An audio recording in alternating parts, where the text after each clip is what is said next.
हाँ जी, तो अब देखिए एक्सरसाइज 5.1 का थर्ड क्वेश्चन। थर्ड में क्या बोल रहा है, if T is a linear transformation from R4 to R3 denoted by, इसमें देखो क्या दिया हुआ है आपको कि T of E1 equal to 1,1,1, T of E2, T of E3 and T of E4। आपको चार एलिमेंट्स की इमेजेस दे रखी है, E1, E2, E3, E4, और हमें वेरीफाई क्या करना है आपकी रैंक नलिटी वाली थ्योरम कि rank of T plus nullity of T किसके बराबर है, डायमेंशन ऑफ R4। तो देखो इसमें कैसे करोगे, सबसे पहले तो जो आपको गिवन है कि टी ट्रांसफॉर्मेशन R4 से R3 सच दैट ये दे रखा है, ये जो E1, E2, E3, E4 आपको दे रखे हैं ना एलिमेंट्स, ये बेसिकली क्या है, ये हमने स्टैंडर्ड बेसिस पढ़ी थी Rn की स्टार्टिंग में, वही है। तो बेसिकली ये जो E1, E2, E3, E4 है, ये क्या है आपकी बेसिस है किसकी, R4 की, जिसमें E1 क्या एलिमेंट था आपका 1 0 0 0, E2 क्या है 0 1 0 0, E3 क्या था थर्ड कोऑर्डिनेट 0 0 0 1 0, और E4 क्या था 0 0 0 1। ठीक है, तो आपको बेसिकली जो क्वेश्चन है उसमें जो बेसिस है डोमेन की R4 की, उसकी एलिमेंट्स की, बेसिस के एलिमेंट्स की इमेजेस दे रखी हैं। हमें क्या फाइंड करके लाना है, rank T plus nullity of T किसके बराबर दिखाना है, डायमेंशन ऑफ R4। तो मुझे डायमेंशन ऑफ R4 तो पता है, कितना होता है डायमेंशन R4 का 4 ना, क्योंकि इसके एलिमेंट्स कितने होते हैं बेसिस में 4। तो अब मुझे क्या शो करना है, रैंक ऑफ टी और नलिटी ऑफ टी फाइंड करके लानी है। अब रैंक ऑफ टी क्या होती है, रेंज स्पेस के बेसिस का डायमेंशन, और नलिटी ऑफ टी क्या होती है, नल स्पेस के बेसिस का डायमेंशन। तो मुझे रेंज स्पेस भी फाइंड करना है इसका और नल स्पेस भी। तो देखो सबसे पहले रेंज स्पेस कैसे फाइंड करोगे, टी लीनियर ट्रांसफॉर्मेशन कहाँ से कहाँ तक है, R4 से R3। तो रेंज स्पेस जो R ऑफ टी होती है वो किसका सबस्पेस होती है, इस R3 का ना, मतलब कोडोमेन का। तो आप इसमें से एक रैंडम एलिमेंट लेंगे। देखो रेंज स्पेस में कौन जाते हैं, वो एलिमेंट किसके, कोडोमेन के, जो डोमेन के एलिमेंट से क्या बने होंगे, इमेजेस बने होंगे, वही जाते हैं ना रेंज स्पेस में। तो let V belongs to R of T. तो मैंने एक रैंडम एलिमेंट लिया आपके रेंज स्पेस से, क्या लिया है V। तो अगर V रेंज स्पेस में गया है, इसका मतलब क्या है कि आपको डोमेन के अंदर कोई U मिलेगा पक्का, सच दैट उस U पे जब T लगा होगा, मतलब T ऑफ U करके क्या आएगी, उसकी इमेज V आएगी, यही मतलब है।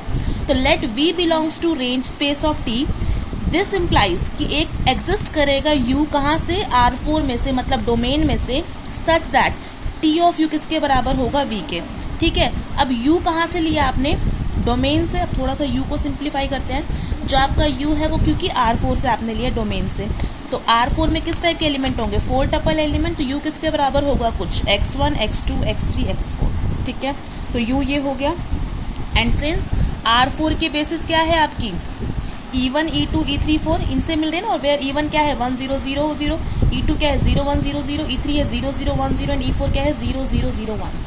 अब क्योंकि आपने एक रैंडम एलिमेंट U उठाया है R4 से, और R4 की बेसिस ये 4 एलिमेंट्स हैं, तो पक्का ये जो एलिमेंट है U, ये इनके लीनियर कॉम्बिनेशन में लिखा जाएगा। मतलब आपको A B C D कोई 4 स्केलर्स मिलेंगे फील्ड में से, सच दैट ये 4 tuple element x1, x2, x3, x4 किसके बराबर होगा, A into 1 0 0 0 plus B into 0 1 0 0 plus C into 0 0 1 0 plus D into 0 0 0 1। Simplify करेंगे, आप इसको सॉल्व करेंगे तो आपको A B C D 4 scalars क्या मिलेंगे, A मिलेगा x1 के बराबर ही, B x2 के, C x3 के और D x4 के। मतलब ये जो एलिमेंट है x1 x2 x3 x4 वो क्या लिखा जाएगा, A की जगह क्या हो जाएगा x1 इंटू, ये क्या चीज़ है देखो E1 ही है ना, तो इसको वापस से मैंने E1 लिख लिया। तो x1 E1 प्लस B किसके बराबर है x2, और ये क्या है E2, फिर प्लस C किसके बराबर आया है x3 के, और ये क्या कौन सा वेक्टर है E3, प्लस B क्या है x4, और ये क्या है मेरा 0 0 0 1 E4। तो मतलब कि हर वेक्टर किसका, डोमेन का, किसके लीनियर कॉम्बिनेशन में लिखा जाता है, E1 E2 E3 E4 के, इस तरीके से। तो x1, x2, x3, x4 किसके बराबर होता है, x1 E1 plus x2 E2 plus x3 E3 plus x4 E4। ठीक है, अब इसी U पे अब V क्या लिखा मैंने, V लिया था रेंज स्पेस ऑफ T से एक random element, arbitrary element. V किसके बराबर है, T ऑफ U के ना। तो अब इस U पे जो आपने U उठाया डोमेन से, जिसका आपने दिख के भी दिखा दिया कि जो U होगा ये ऐसे लीनियर कॉम्बिनेशन में लिखा जाएगा, ये U के बराबर है। राइट। तो अब इस पर टी लगा दो दोनों तरफ। तो जैसे मैंने टी लगाया तो लेफ्ट साइड तो क्या आ जाएगी, T of u equal to right side में क्या आएगा, T of x1 e1 plus T of x2 e2 plus T of x3 e3 plus T of x4 e4। अब टी ऑफ यू तो किसके बराबर है, v के, तो v किसके बराबर आ जाएगा, देखो अभी लीनियर ट्रांसफॉर्मेशन का डेफिनेशन यूज करेंगे, क्योंकि x1 x2 x3 x4 तो क्या है, रियल नंबर से है, बाहर आ जाएंगे तो क्या हो जाएगा, T of x1 e1 x1 into T of e1 plus x2 T of e2 plus x3 T of e3 plus x4 T of e4। अब यहाँ से देखो ये स्टेप बहुत इंपॉर्टेंट है। क्या समझ आ रहा है आपको कि आपने एक रैंडम एलिमेंट लिया था v, कहाँ से, रेंज स्पेस ऑफ t में से, ठीक है। तो वो v अब देखो किसके लीनियर कॉम्बिनेशन में लिखा गया है, T of e1 T of e2 T of e3 and T of e4। तो इसका मतलब क्या है, रेंज स्पेस का हर एलिमेंट v आप किसके लीनियर कॉम्बिनेशन में लिख सकते हो, इन चार वेक्टर्स के ना, T of e1 T of e2 T of e3 T of e4। इसका मतलब जो आपका रेंज स्पेस है वो किससे जनरेट हो रहा है, तो हमारा जो रेंज स्पेस है उसका जनरेटिंग सेट मिल गया है मुझे, कौन, T of e1 T of e2 T of e3 and T of e4। अब यहाँ से ना एक इम्पॉर्टेंट बात भी समझ लो कि जब भी आपको कोई टी लीनियर ट्रांसफॉर्मेशन दे रखी है u से v तक, ठीक है, और आपको क्या दे रखा है, u का बेसिस पता है, ठीक है, u1 u2 un and so on. तो उसके बाद जो ये u1 u2 un है, मतलब जो बेसिस है ना u की, उसकी जो इमेजेस आएंगी T of u1 T of u2 T of un, ये हमेशा क्या बनता है, जनरेटिंग सेट बनता है किसका, इस v वेक्टर स्पेस के रेंज स्पेस का, मतलब basically range space of t का। देखो यही चीज यहाँ पे प्रूफ भी हुई है ना, यहाँ पर जो हमारा R4 है उसकी बेसिस में क्या लेके चली हूँ, E1 E2 E3 E4। तो जो इसके कॉरस्पॉन्डिंगली इमेजेस आई है T of E1 T of E2 T of E3 T of E4, यही क्या बना है मेरा जाकर के रेंज स्पेस का जनरेटिंग सेट, क्योंकि रेंज स्पेस का हर एलिमेंट v क्या लिखा जा रहा है, लीनियर कॉम्बिनेशन में लिखा जा रहा है, किन वेक्टर्स के, T of E1 T of E2 T of E3 T of E4। तो ये एज अ रिजल्ट भी याद रखना बात, ठीक है। उसके बाद देखो therefore every v belongs to r cube, sorry यहाँ पर every v belongs to r of t कर लेना। तो हर जो v है रेंज स्पेस का वो किस में लिखा जा रहा है, can be expressed as linear combination of, अब बताओ मुझे, टी ऑफ e1 है किसके बराबर, 1 1 1 ना, तो 1 1 1 and next T of e2 किसके बराबर था, 1 1 टी ऑफ e3 की वैल्यू क्या है 1 0 0 एंड टी ऑफ e4 की वैल्यू क्या है 1 0 1। तो बेसिकली रेंज स्पेस जो है आपका वो किसका लीनियर कॉम्बिनेशन है, इन चार वेक्टर्स का। तो मतलब ये जो चार वेक्टर्स हैं वो क्या है, जनरेटिंग सेट या स्पैनिंग सेट है किसका, रेंज स्पेस ऑफ टी का। अब आपको रेंज स्पेस ऑफ टी का एक जनरेटिंग सेट तो पता है ना। अब जब भी आपको जनरेटिंग सेट पता होता है किसी भी स्पेस का, तो आप उससे बेसिस बहुत इजीली फाइंड कर लेते हैं ना, जो आपका मेथड नंबर 2 था। तो इसकी हेल्प से आप लोग कैसे करेंगे, देखो आपको चार वेक्टर्स दे रखे हैं जनरेटिंग सेट की हेल्प। लेकिन मुझे अब ये बताओ, जो आपका रेंज स्पेस होता है वो किसका सबस्पेस होता है, आपके कोडोमेन का, और आपका कोडोमेन क्या है इस क्वेश्चन में, आर क्यूब। तो बेसिकली रेंज स्पेस किसका सबस्पेस है, आर क्यूब का, और आर क्यूब का डायमेंशन कितना होता है 3। तो जो रेंज स्पेस का मैक्सिमम डायमेंशन कितना हो सकता है, सिर्फ 3 हो सकता है ना, 4 थोड़ी ना हो सकता है। जो आपको रेंज स्पेस का जनरेटिंग सेट मिला है, अब उसमें 4 एलिमेंट्स हैं। तो बेसिकली अब आपको क्या ढूंढ के लाना है, इस जनरेटिंग सेट को आप क्या करेंगे, रिड्यूस करेंगे किसमें, एक एल आई सेट में। अब क्या करें आप, पहले जैसे हम लोग क्या करते थे, पहले एक एलिमेंट लेते थे, फिर 2 एलिमेंट ऐड करते थे, फिर 3 एलिमेंट देखते थे कि जब तक हमें क्या ना मिल जाए, मैक्सिमल एल आई सेट ना मिल जाए। तो आप इसके पहले इन 3 वेक्टर्स पे ट्राई करेंगे।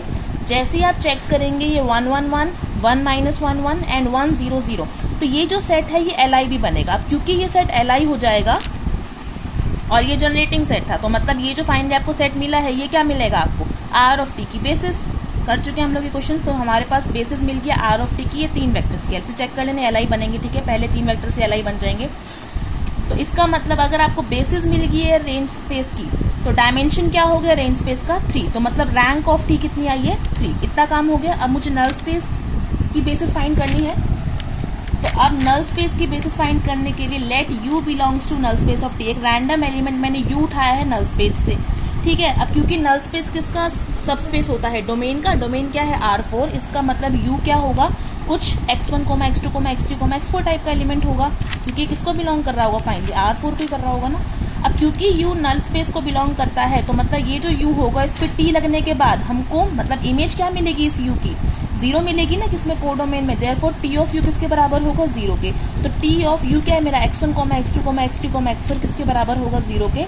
और अभी हमने ये चीज सीखी है कि कोई भी अगर मैं u एलिमेंट कहाँ से उठा रही हूँ, डोमेन से, R4 से, तो वो किसके लीनियर कॉम्बिनेशन में लिखे जा रहे थे, E1, E2, E3, E4 के ना, क्योंकि E1, E2, E3, E4 किसके बेसिस है, R4 की। तो अभी ये लिखना सिखाया था x1, x2, x3, x4 किसके बराबर आया था, x1 E1 plus x2 E2 plus x3 E3 plus x4 E4। तो इसको इसके इक्वल लिख लिया और इक्वल टू में 0, फिर ये t लगाओ, ट्रांसफॉर्मेशन खोलोगे हर जगह तो क्या आ जाएगा, x1 t of E1 plus x2 t of E2 plus x3 t of E3 plus x4 t of E4 किसके बराबर आ गए, 0 के। फिर t of E1, t of E2, t of E3, t of E4 की values put करो, solve करेंगे तो आपको 3 इक्वेशन मिलेंगी। पहली क्या मिलेगी, x1 plus x2 plus x3 plus x4 equal to 0।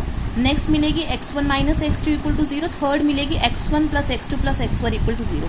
ये जो x1 plus x2 plus x4 की वैल्यू है, देखो थर्ड इक्वेशन को फर्स्ट में से माइनस कर देंगे तो आपको एक वैल्यू तो यहाँ से मिल जाएगी, x3 0 के बराबर हो जाएगा। फिर उसके बाद अगर 2 और 3 को ऐड करोगे तो ये x2 कट जाएगा, क्या बचेगा, 2x1 plus x4 equal to 0। तो यहाँ से x4 की वैल्यू क्या आ गई, माइनस 2x1। और सेकेंड इक्वेशन से क्या मिल रहा है आपको, x2 इक्वल टू x1। ठीक है, तो आपको फाइनली x4 और x2 किसके मल्टीपल दिख रहे हैं, x1 के ना। तो बस यही रिलेशन फाइंड हो पा रहा है हमारे पास, इसके बाद वैल्यू तो कुछ निकल नहीं वाली, क्योंकि आप फिर से देख सकते हैं ये 3 इक्वेशंस और वेरिएबल्स कितने फाइंड करने हैं, 4 है ना। तो 4 वेरिएबल्स है, इक्वेशन 3 है, तो पक्का इस सिस्टम ऑफ इक्वेशन का आपको क्या मिलेंगे, मल्टीपल सॉल्यूशन मिलने वाले हैं, है ना, मेनी वन।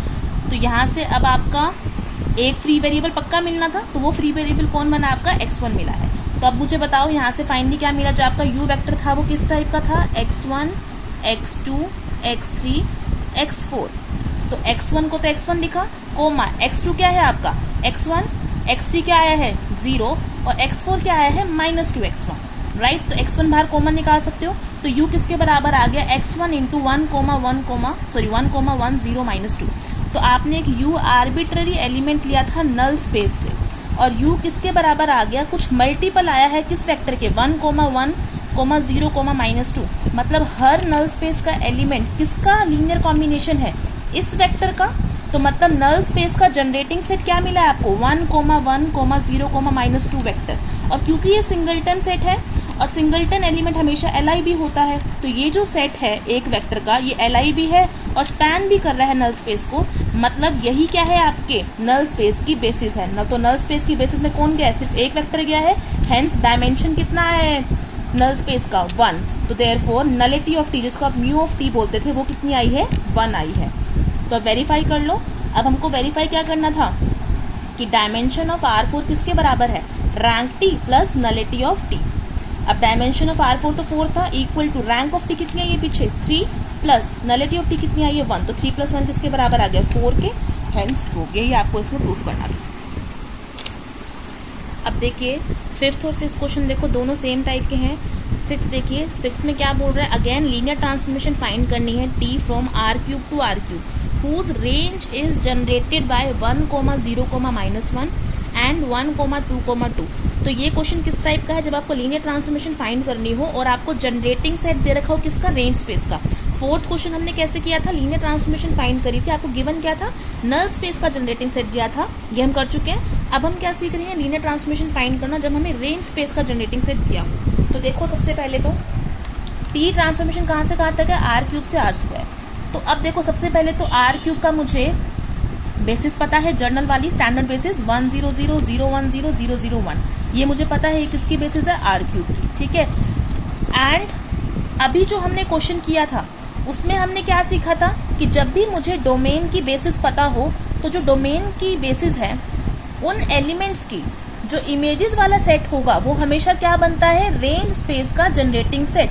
तो बाय दैट, जो कि हमने प्रूफ भी किया अभी क्वेश्चन नंबर 4 में, तो वहां से जो आपका रेंज स्पेस होगा इस टी ट्रांसफॉर्मेशन का, वो किससे जनरेट होना चाहिए, इस वाले एलिमेंट की इमेज, मतलब t of 1, 0, 0, comma t of 0, 1, 0 and t of 0, 0, 1, right. तो एक मुझे रेंज स्पेस का जनरेटिंग सेट, तो ये तो पता ही पता है, राइट। बट क्वेश्चन के अकॉर्डिंग मुझे जो आपका रेंज स्पेस है वो किससे जनरेट हो रहा है, दिया है 1, 0, -1 एंड 1, 2, 2। तो 2 एलिमेंट्स का एक जनरेटिंग सेट ये दे रखा है रेंज स्पेस का, और एक रेंज स्पेस का जनरेटिंग सेट मुझे ये पता है, ठीक है। मुझे टी ट्रांसफॉर्मेशन फाइंड करनी है। तो अब आप क्या यूज करेंगे, अपनी थ्योरम नंबर, ये 4.5 थ्योरम, लीनियर ट्रांसफॉर्मेशन फाइंड करने के लिए हमेशा यही थ्योरम यूज करते आ रहे हैं कि अगर यू और बी कोई वेक्टर स्पेस है, यू फाइनाइट डायमेंशनल है, अगर मुझे यू की डोमेन की अगर बेसिस पता है, और अगर मैं वी से मतलब को डोमेन से वेक्टर्स ढूंढ रहा हूँ v1 v2 vn such that ये इस पे मैप हो रहे हैं, तो हमको क्या मिलती है, ऐसी एक यूनिक लीनियर ट्रांसफॉर्मेशन मिलती है such that T of U I किसके बराबर होते हैं, वी आई के, है ना। तो वही यूज करके तो मैं क्या मान लूंगी, जो आपका डोमेन है इस बार उसकी बेसिस में एलिमेंट्स क्या है, 1, 0, 0, 0, 1, 0 एंड 0, 0, 1। तो मुझे क्या चाहिए, इनकी अगर मुझे इमेजेस पता होंगी, है ना, तो मेरे को क्या मिल सकती है, लीनियर ट्रांसफॉर्मेशन मिल सकती है। तो देखो अब इनकी इमेजेस वाला मतलब T of 1, 0, 0, T of 0, 1, 0, T of 0, 0, 1। तो देखो वो मैं कैसे बता रही हूँ, आपको एक जनरेटिंग सेट ये पता है रेंज स्पेस का, एक ये पता है, इसमें 3 एलिमेंट्स है, इसमें 2 एलिमेंट्स हैं, तो आप पहले 2 एलिमेंट्स को तो ये इक्वल रख लो कि टी ऑफ 1, ये लेट कर रहे हैं हम लोग, ठीक है। ये जो इमेजेस वाला सेट होता है ये हम लोग अपनी तरफ से लेट कर सकते हैं, जैसे जैसे लेट करोगे वैसे वैसे आपको डिफरेंट डिफरेंट ट्रांसफॉर्मेशन मिलती जाएगी। तो मैंने टी ऑफ 1, 0, 0 को तो किसके बराबर लिख लिया, 1, 0, -1, और रेंज स्पेस का जो सेकंड एलिमेंट है टी ऑफ 0, 1, 0 उसको किसके बराबर रख लिया, 1, 2, टी।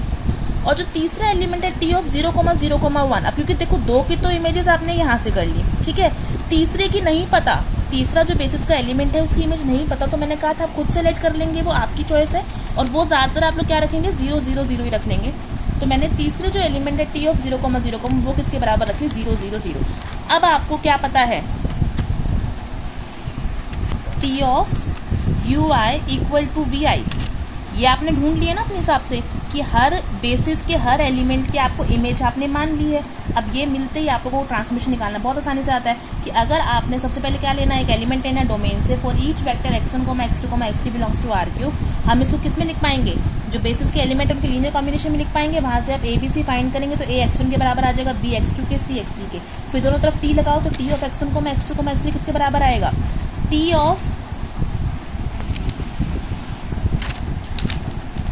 A किसके बराबर है, x1, तो T of x1, 1, 0, 0 plus B किसके बराबर है, x2 के, तो x2, 0, 1, 0 प्लस C किसके बराबर है, x3, 0, 0, 1। फिर T सब पे अप्लाई करेंगे तो फाइनली क्या आ जाएगा, x1 T of 1, 0, 0 plus x2 T of 0, 1, 0 plus x3 T of 0, 0, 1। फिर T10, T0, 1, 0, T0, 0, 1 की वैल्यूज पुट करेंगे, सॉल्व करेंगे तो आपको जो राइट साइड में वैल्यू मिलेगी वही क्या होगी, आपकी T लीनियर ट्रांसफॉर्मेशन।